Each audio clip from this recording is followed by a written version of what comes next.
on our way to Kabayan Hotel sa May Pasay kasi nga they sent me an invite. Actually, tiniktok ko sila dati. Tas as in ano yun, tiniktok ko lang sila on my own. And then the video got like 70,000 views on TikTok.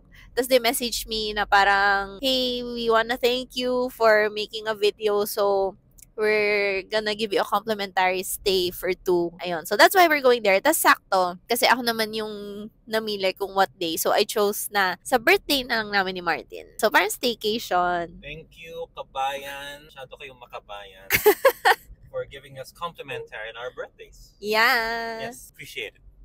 Ayan. So, thank you, Kabayan, for this complimentary stay. We're gonna be there overnight lang naman.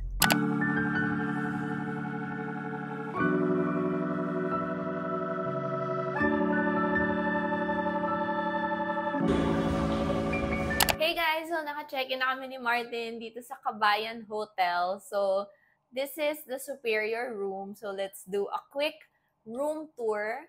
So, medyo maliit lang siya kasi yung Kabayan Hotel, usually ang nag-check-in talaga dito is yung mga may flights kasi malapit siya sa airport or mga OFWs na uuwi tapos kailangan muna nila mag-check-in or mag-check-in sila before their flight. So, yung rooms, medyo maliliit lang sila pero perfect na kung yung kailangan nyo lang naman ng pagsistayan before going to the airport. So, for the superior room, so pagpasok nyo, ayan, may mirror. And then, ito na yung beds. So, may option kayo for 1 bed or 2 single beds. So, itong room namin is 2 single beds. Tapos, merong TV. So, you can watch TV, ganyan. And maganda yung CR niya. Tingnan nyo, maganda yung bathroom. Very modern yung dating. Pero may touch of Filipino pa rin, no? Kasi may parang tribal print siya. Tapos even the mirror, like may lights talaga. And this is the shower area. And very spacious. Tapos, as I said, modern kasi ano, may glass pa siya. May 2 shower heads. So, this is superior room. Chill na kami ni Martin here in Kabayan.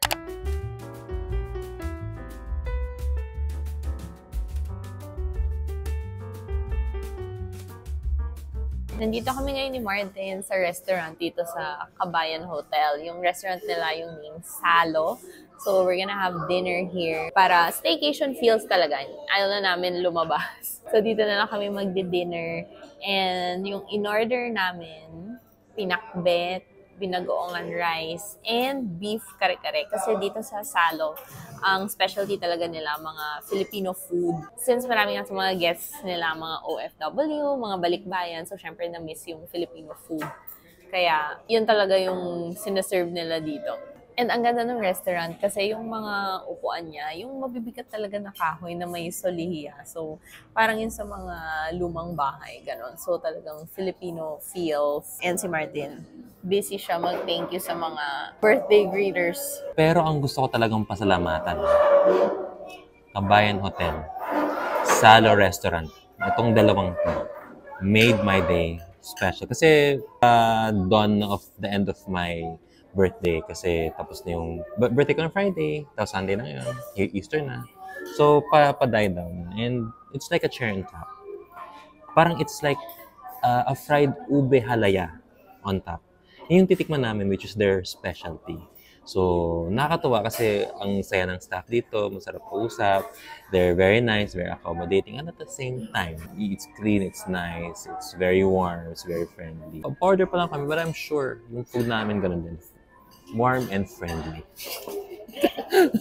Ito na yung order namin. We got pinakbet. Tapos meron na rin siyang pork. We ordered binagoongan fried rice. Tapos ang ganda ng presentation ng binagoongan fried rice nila. Meron na rin siyang meat na pork on top. Tapos may talong. Tapos meron na ring mangga. Beef kare-kare. Isa to sa mga bestseller nila. Actually, lahat yung in-order namin.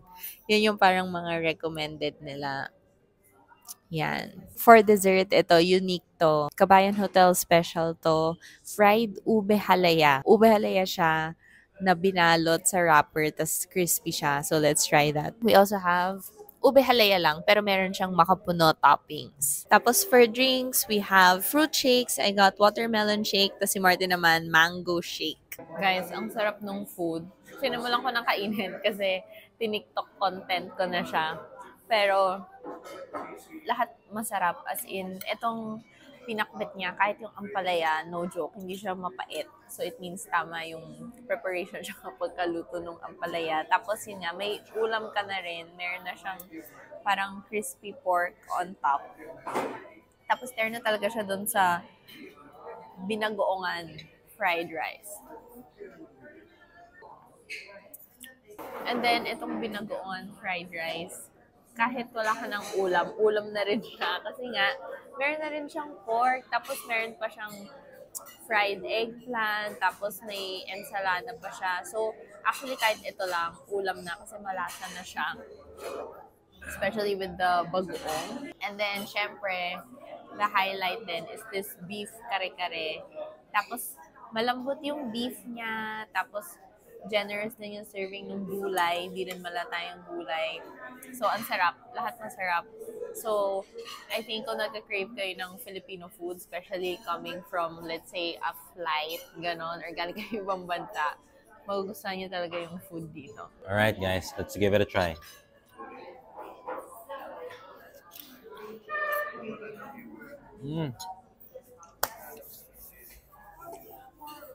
Ang sarap maging Pilipino. Na mahilig sa Filipino food. Tapos pagkatapos nito, naka-check-in ka, tutulog mo na ang sarap. Ang sarap talaga. Wow. Crunchy. It's good. Kung kunyari OFW ka, tapos kakauwi mo lang, takes you home. Sabi nila, pag masarap ang ulam, mapapakanin ka pa talaga. Bagong rice natin, medyo paubos na. Bago pa siya maubos, order muna tayo extra rice. Kahit plain lang, okay na yan.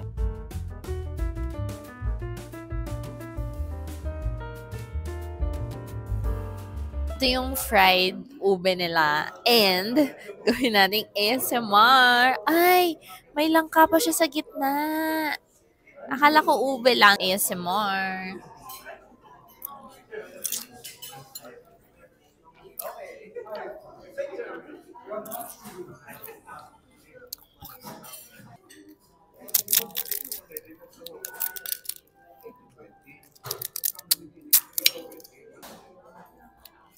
Nakakasarap yung langka. Ube with makapuno.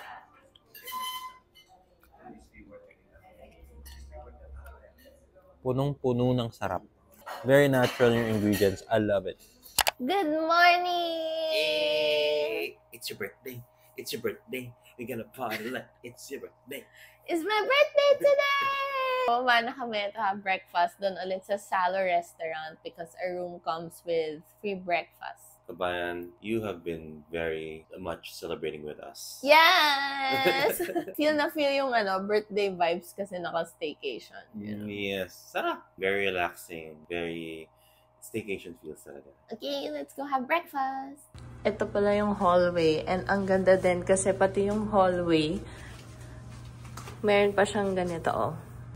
Filipino feels talaga yung interior design. See, even sa elevator, mukha siyang yung woven. Ganda. Na wood. Ay, hindi pala wood. Mukha siyang woven. Nandito na kami sa Salo and yung nila dito, drinks nila, self-service. So, kung walang kayong water and juice or coffee, pwede din. Dito rin yung condiments. So, syempre, kuha tayong suka for our daing na bangus and fried tuyo. Tuyo! Sarap din yung breakfast nila. Nag-fish na lang muna kami ni Martin. Kasi kagabi, puro meat na kami. Kare-kare and pork pinakbit. So, this morning, fish naman. And si Martin, kumakain ng daing na bangus.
check out na kami. We had a really nice day here. Thank you, Kabayan Hotel!